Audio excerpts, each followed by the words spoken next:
Recuerdo que cuando mi padre se hizo católico, cuando mi padre entró en la Iglesia Católica, alguien le preguntó que por qué había decidido dar ese paso en su vida, que había sido después de mi ordenación de sacerdote. Y por supuesto que influyeron muchos factores, sin duda. Estoy seguro que el mismo hecho de mi ordenación de sacerdote tuvo mucho que ver, por supuesto, todo lo que eso le impactó. Pero él dijo algo que a mí nunca se me ha olvidado y que me viene a la mente a la luz de estas lecturas de la palabra de Dios y a las puertas de la Navidad. A él le hizo un impacto profundísimo conocer a mis amigos seminaristas, porque mi casa, por lo que fuera, muchas veces era punto de encuentro. Había además muchos seminaristas que venían de otros puntos de España y pasaban por Madrid, se quedaban en mi casa. Mi casa en tiempo de vacaciones de seminario era un continuo ir y venir de seminaristas. Y mi padre siempre estaba con nosotros y muchas veces me decía: tú no te das cuenta la calidad de amigos que tienes. Y lo que más le llamaba la atención de ellos era lo alegres que eran gente tan feliz. Y él me decía: ¿tú te das cuenta lo felices y lo alegres que sois todos vosotros? A él lo que más le impactó, porque en realidad fue la primera verdadera experiencia impactante que él tuvo del catolicismo, aparte de simplemente haber vivido unos años anteriormente en España, pero haberlo conocido tan de cerca de personas que querían apasionadamente ser sacerdotes, eso a él se le quedó grabado. Y él me lo dijo: si es que yo os tengo envidia. Yo tengo envidia de la alegría que vosotros tenéis. Él no entendía todos los dinamismos de la vocación y todos esos detalles se le escapaban a él. Él solo veía que cuando nosotros estábamos juntos éramos la gente más feliz que él había conocido. Y eso se le impactó. Por eso cuando él me dice a mí: quiero hacerme católico, me dice: quiero unirme al club. En su manera de humor, de sentido inglés, humor inglés que él tenía. Quiero ser uno de vosotros, yo quiero tener lo que tenéis vosotros.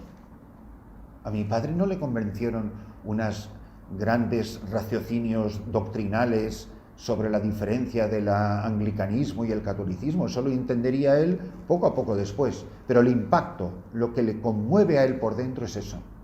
Las lecturas de la palabra de Dios hoy, del Cantar de los Cantares y del Evangelio de la Visitación en San Lucas, precisamente lo que exalta es esto. Y nos deberíamos de preguntar profundísimamente: ¿quiénes son la gente más alegre y más feliz que hemos conocido nosotros?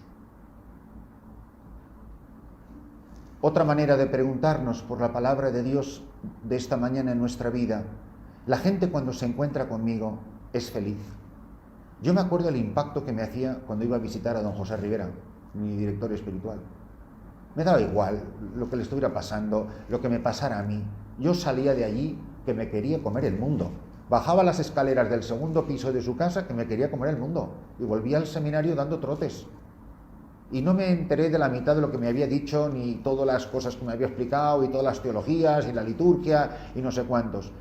Pero a mí me contagiaba una alegría y un entusiasmo incontenible. Me pasaba las veces que tuve la oportunidad de ver a Juan Pablo II.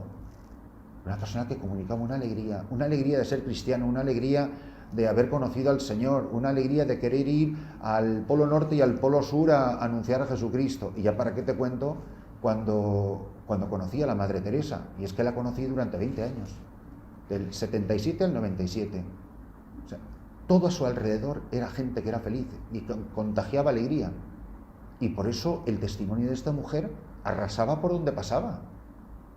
Y yo, que la escuché hablar en público durante 20 años, puedo dar fe que esa mujer nunca dijo nada diferente entre una charla y la otra. Siempre daba la misma charla. La gente la había escuchado 20 veces y la gente salía igual de feliz que la primera vez que la había escuchado. Salía conmocionada hasta las lágrimas.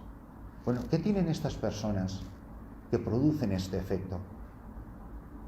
Es lo que produce María cuando se encuentra con Isabel, que le dice: en cuanto tu saludo llegó a mis oídos, saltó la criatura de alegría en mi vientre. Cuando alguien escucha mi saludo mi anuncio, mi testimonio, mi vida, sientes alegría. Algo brinca en su interior.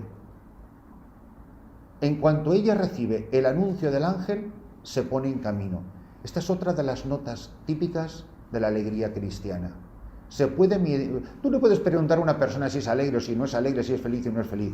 Pero cuando tú ves la vida de esta persona, una persona que siempre está en camino, una persona inquieta, desasosegada, una persona que siempre le parece poco, que siempre quiere llegar más lejos, que siempre piensa en personas que todavía no ha escuchado el anuncio. Para mí, una de las notas más tristes de la Iglesia Católica en la que yo estoy viviendo hoy es ver que nadie quiere ser misionero. Que todo el mundo se apunta a lo del mes, a lo de las 3 semanas, y me paso la vida contestando correos electrónicos de, bueno, si no puedo ir un mes, ¿podría ir 3 semanas y 2 días? Digo, pues hijo, sí, ven lo que puedas, pues para algo servirá. Yo siempre estoy pensando, pero ¿y por qué la gente no lo deja todo y se va de misionero? ¿O es que Jesucristo no produce esa alegría suficiente en el corazón de tantos? Cuando yo pienso que los padres capuchinos en 1965 mandaron 40 capuchinos de la provincia de Lombardía, en Milán, solo a Etiopía, ¿dónde han quedado? ¿Dónde ha quedado todo eso? Cuando por cualquier país de Latinoamérica que fueras, y de aquí de África, ibas y te encontrabas nada más que misioneros españoles por todos sitios. Entonces, para mí, cuando uno no tiene nada que contar, no tiene a dónde ir. La gente no tiene nada que contar porque no tiene a dónde ir. Pero yo me encuentro con cooperantes por todos sitios. Es decir, gente que va haciendo más o menos el bien que pueda según la ideología de su ONG o de su organización, por un magnífico sueldo. O sea que la gente sí se va a ayudar a los demás cuando le pagan un cheque y le hacen una transferencia bancaria. Y aquí está María, que recibe un misterio que la deja completamente conmocionada, que es imposible que ella nos hubiera podido dar una clase de cristología para explicarnos lo de la unión hipostática en sus entrañas que ha pasado hace 3 días. Pero se planta en casa de su pariente Isabel y su sola presencia, su saludo, produce esta alegría. ¿Por qué no vamos? Porque no tenemos nada que decir. ¿Por qué no vamos? Porque no tenemos nada que llevar. ¿Quiénes son los que van? ¿Quiénes son los que han venido hasta nosotros? Los que tenían algo que decir. Y ahí está el testimonio colosal de los misioneros, de los evangelizadores, de los catequistas. Luego te darán 1000 explicaciones de que no hay que irse a países tan lejanos para no sé cuántos. Pero ¿cómo es posible que en la Iglesia Católica podemos saber toda la gente que no conoce a Jesucristo y no se muevan las entrañas de los sacerdotes, de las religiosas, de los laicos, de los jóvenes, para querer lanzarse a esos lugares? Fijaros la expresión que usa en la lectura del Cantar de los Cantares. Habla mi amado y me dice, es decir, aquí el amado no es otra persona que Jesucristo, de quien está anticipando el Cantar de los Cantares. Levántate. Para caminar hay que levantarse. Es que estamos postrados. Es que muchas veces somos una iglesia postrada. Levántate, amada mía, hermosa mía, y ven. Mira, el invierno ya ha pasado, las lluvias cesaron, se ha ido, brotan las flores del campo. Qué importante es sentir la alegría de la voz del amado. Cristo, que me habla, que me llama, que me consagra y me envía. ¿De qué nos sirve tener bautizos y bautizos y bautizos? ¿Has bautizado al niño? ¿Está este niño bautizado? Bautizos y bautizos y bautizos. Son llamados, consagrados. Sí, ¿y el envío? Porque si te llaman y te consagran, es para una misión. ¿De qué nos sirve la llamada? ¿De qué nos sirve la consagración sin el envío? Por eso, la visitación de la Virgen María a su prima Isabel es de una importancia capital para la vida de la Iglesia, porque lo que está ocurriendo en estos días anteriores a la Navidad, y luego, por supuesto, después de la Navidad, es precisamente la radiografía de lo que es la vida de la Iglesia. Es el programa pastoral de la Iglesia, el contemplar a María, que recibe un anuncio y que en el momento que esta mujer está encinta del Verbo de Dios encarnado en sus entrañas, es una mujer que se pone en camino. Igual que ocurre en la Navidad, que en el momento en que se oye el anuncio, todo el mundo se pone en marcha. O sea, no hace más que nacer este niño, los Reyes Magos, que no sé de dónde vinieron, pero seguro que no vinieron del otro lado de la calle, se ponen en camino porque van siguiendo una estrella. Y los pastores, que hemos venido a adorarlo, o sea, en cuanto una persona tiene noticia de Jesucristo o ha recibido la noticia, se pone en camino. Los Reyes Magos se lo cuentan a todo el mundo, además se lo cuentan a Herodes, que menudo lío montaron después por contárselo a Herodes, que luego van y matan a todos los inocentes. Y los pastores se fueron de allí dando gloria a Dios. Oye, ¿qué fue lo que vieron? Pues vieron un niño envuelto en pañales. Se habían encontrado con Jesucristo y se lo fueron a contar a todo el mundo. ¿Quién haría caso a esos pobres pastorcitos que habían venido de una cueva porque habían oído la voz de un ángel? Pues se lo fueron contando a todo el mundo. Esto es lo mismo que ocurre en la Pascua. Resucita Jesucristo y todo el mundo echa a correr. La imagen de la muerte de Jesús es lo más patético que puede haber. Muere Jesús y todo se para. ¿Qué hacen los apóstoles? Se esconden en una casa, pues están quietos. Los discípulos de Maús, arrastrando las chancletas, desilusionados, decepcionados, bueno, pues porque tenían que volverse a su pueblo. Nosotros nos creíamos que, pero mira tú. Reconocen a Jesús en la fracción del pan. Les arde el corazón como a la esposa en el cantar de los cantares cuando oye la voz del amado y dice, quédate con nosotros porque anochece, y resulta que se han sentado a cenar, o sea que sería todavía un poquito más tarde porque a poco que durara la cena ya habría oscurecido de verdad. Dice, volvieron corriendo a Jerusalén. Pero ¿cómo se puede correr sin luz eléctrica desde Emaús hasta Jerusalén?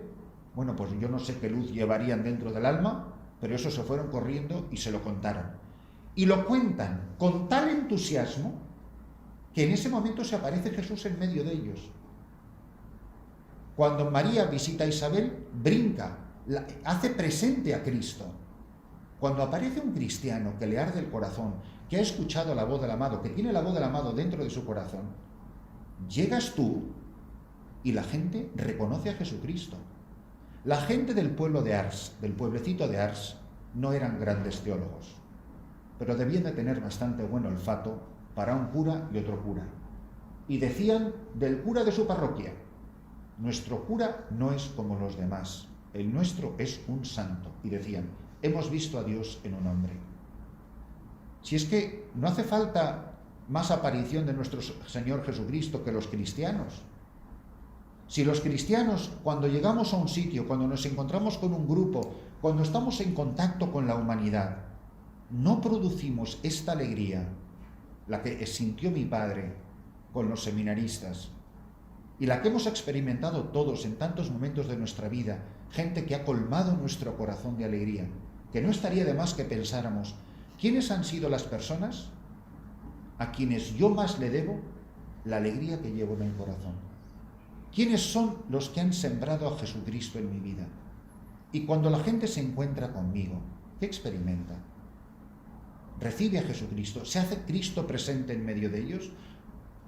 Juan y Pedro se van andando al sepulcro. Van andando. ¿Por qué van andando? Pues porque los muertos no van a ningún sitio. Pero de repente reciben el anuncio de Magdalena y echan a correr. Magdalena va a la tumba y va de mañana, tranquila, pues eso, total, para ir a ver a un muerto. Los muertos no te esperan todo el tiempo que haga falta. Y sin embargo, todo el mundo echa a correr. O sea, aparece Jesucristo y la iglesia se pone en movimiento. Aparece el Espíritu Santo en Pentecostés y es que achicharran, incendian la cuenca del Mediterráneo con el Evangelio. Y cuanto más los perseguían, más Evangelio. Vamos, desde Finisterre hasta la India. Desde el apóstol Santiago hasta el apóstol Tomás. Y porque no les dio tiempo a más, que en aquel tiempo no se moría a los 80 años. Y además encima los mataban a los pobres.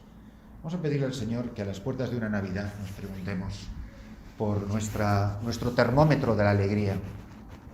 ¿Qué tal ando de alegría? ¿Qué produce mi vida cuando la gente se encuentra conmigo? La gente se pregunta, como se preguntaba mi padre, oye, ¿y estos qué tienen? ¿Qué es la vida que tienen estos hombres que yo no tengo y que yo tanto envidio? No hay mejor prueba del misterio de Dios hecho carne en medio de nosotros en Navidad No hay mejor testimonio que pueda dar la Santa Madre Iglesia Católica que la alegría que la gente encuentre cuando la gente se encuentra con ella.